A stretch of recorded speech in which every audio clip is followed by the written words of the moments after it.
बचपन की कहानियों में आपने चांद के पहाड़ की बात सुनी होगी, लेकिन नदिया के एक शिक्षक ने हकीकत में बर्फ से ढके पहाड़ की चोटी पर इतिहास रच दिया। पश्चिम बंगाल के नदिया जिले के कृष्णनगर के रहने वाले स्कूल शिक्षक प्रशांत सिंह ने हिमाचल प्रदेश की कठिनतम चोटियों में से एक खोआ रोंग 2 की चढ़ाई पूरी कर ली है। उनके साथ 65 वर्षीय पर्वतारोही बसंत सिंह राय और बंगाल के 10 अन्य पर्वतारोही भी थे। शुरुआत में उनका लक्ष्य था माउंट गया, लेकिन सेना की रोक के चलते उन्हें बदलना पड़ा। टीम ने हार नहीं मानी और आईएमएफ की सहायता से खोआ रोंग 2 के लिए अनुमति प्राप्त कर चढ़ाई शुरू की। 13 जुलाई को शाम 4:10 पर प्रशांत सिंह और उनके साथियों ने बर्फीले तूफानों और फिसलन भरे रास्तों के बीच चोटी पर सफलता का झंडा गाड़ा।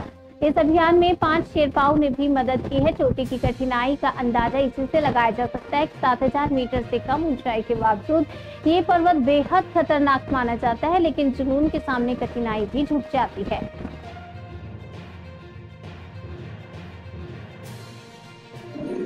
আমাদের এবারের মূলত যে পর্বত অভিযান ছিল সেটি হচ্ছে তিব্বত, ওদিকে লাদাখ আর হিমাচল প্রদেশের ট্রাই জাংশনে মাউন্ট গে বলে একটা বা মাউন্ট গয়া আমরা উচ্চারণ করি, এই পিকটাতে আমাদের এবারে অভিযানের মেন উদ্দেশ্য ছিল। কিন্তু আমরা যখন 2 তারিখে আমরা চুমুর গ্রামে পৌঁছাই, ওই লাদাখের যে অঞ্চলে, সেখানে আমরা গিয়ে আইটিবিপি যে আমাদের আর্মির যে একটা ইউনিট আছে তাদের কাছ থেকে আমরা বাধাপ্রাপ্ত হই এবং যদিও আমরা প্রপার আমাদের যে পারমিশন, অর্থাৎ আমরা যে ইন্ডিয়ান মাউন্টেন ফাউন্ডেশন অর্থাৎ আইএমএফ এর কাছ থেকে যে পারমিশন এবং আমরা মিনিস্ট্রি অফ ডিফেন্সের কাছ থেকে আমাদের পারমিশন থাকা সত্ত্বেও আমাদেরকে ফিরে আসতে আমরা বাধ্য হই। এবং আমি যে সংস্থার সঙ্গে আমি যুক্ত, কৃষ্ণনগরে মাউন্টেনিয়ার্স অ্যাসোসিয়েশন অফ কৃষ্ণনগর, অর্থাৎ এই সংস্থার সঙ্গে আমরা থেকে মোট 10 জন আমরা যাই এখানে এবং সেই 10 জন আমরা এই পর্বত অভিযানের জন্য আমাদের দলনেতা ছিলেন বসন্ত সিংহ রায়, তার নেতৃত্বেই আমরা যাই। কিন্তু পরবর্তীকালে দেখা যায় যে এই যে সিংহটা যখন আমাদের হলো না, তখন আমরা ব্যর্থ হয়ে যখন ফিরে আসবো, তো তখন আমরা ঠিক করলাম যে লাহুল স্পিতি অর্থাৎ হিমাচল প্রদেশের যে একটা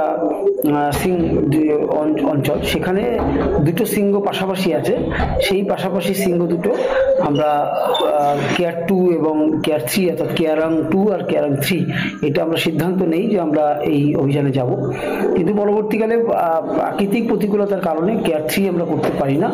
শেষ পর্যন্ত আমরা কেয়ার 2 আমরা সফলতার সঙ্গে আমরা শীর্ষে আরোহণ করি এবং এর উচ্চতা 6213 মিটার।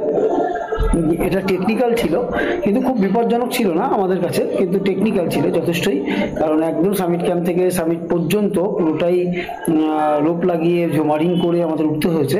তো শেষ পর্যন্ত আমরা 10 জনের মধ্যে আমরা 5 জন আমরা ক্লাইম্ব করি এবং এই 5 জনের মধ্যে বসন্ত সিংহ রায় উনি তো দলনেতা হিসাবে আছেন, আমি প্রশান্ত সিংহ এবং যদু দেবনাথ, পার্থসারথী লায়েক আর সনাতন দাস, এই কজন আমরা এই 5 জন আমরা এই সিংহে আরোহণ করি। যে এটা 13 তারিখে আমরা